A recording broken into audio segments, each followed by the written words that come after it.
The people who don't pay their fair share in this country are the poor. We need to raise taxes on the poor.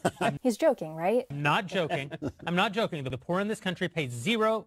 Fair share means your percentage of taxes. We've determined that there are some people who shouldn't pay any percent of taxes. The only fair taxing system is one in which everyone pays. The hosts of the Daily Wire, Ben Shapiro and Jeremy Boring, reacted to the economic plan that President Joe Biden delivered to Congress, and suffice it to say, they were a little bit triggered. I was screaming at the television when he's talking about taxes. Yeah. Make no mistake, Ben Shapiro might throw in a couple fancy, let's say hypothetically, for the sake of the arguments, but he's nothing special. He and Fox News say the same thing. He's maybe just a little bit more elevated. Why aren't you giving 70% of your income to the government? You could.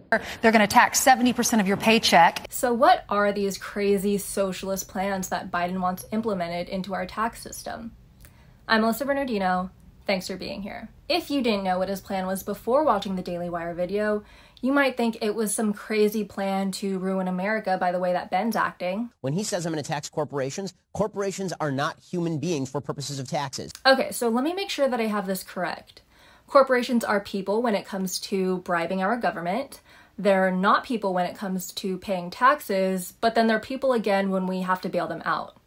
Okay, got it. The money that would have been passed on to you via income is being taxed up here. That money is now being withdrawn from the system and taken away from you. As if that would have gone to you in the first place. Did somebody say trickle-down economics? Making big corporations and the rich even richer through tax cuts and regulatory rollbacks doesn't make the rest of us any better off. And when he says things like, I'm not going to tax anybody who's making under $400,000 a year, he is lying to you through his teeth. Yep, he got us there. It's a whopping $20 a year.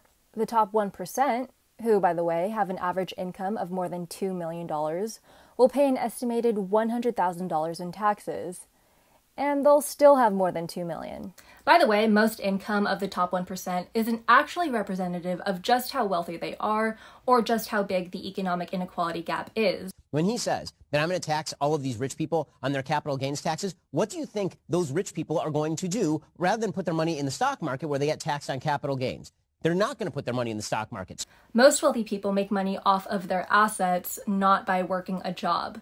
So they don't have a regular income like everyday people like you or me. These assets won't actually be subject to taxation until after the asset is sold, meaning that the wealthy people that Ben is simping for here can continue milking that asset until it's all dried up. Biden's actual plan, by the way, is stop tax cheating by the wealthy and corporations by strengthening the IRS so that it can actually do its job of detecting offshore evasion, conducting audits, and sleuthing out more tax dodging by the wealthy.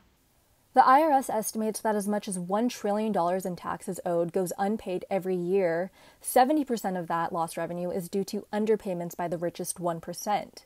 Because the IRS is underfunded, millionaires now get audited at close to the same level as workers with less than $20,000 of annual income. Another plan is to tax revenue from assets like income from work. Among other reforms, the American Families Tax Plan would, of course, include increasing the top tax rate to 39.6%. If passed, the White House estimates these tax reforms will raise $1.5 trillion across the decade. The fact of the matter is that this isn't a controversial issue, no matter how much the brilliant people at the Daily Wire want you to believe that it is. Economic inequality in the United States has reached levels unseen since the 1920s. We've got a backlog of work to do in this country, and progressive taxes is just one way to fight back.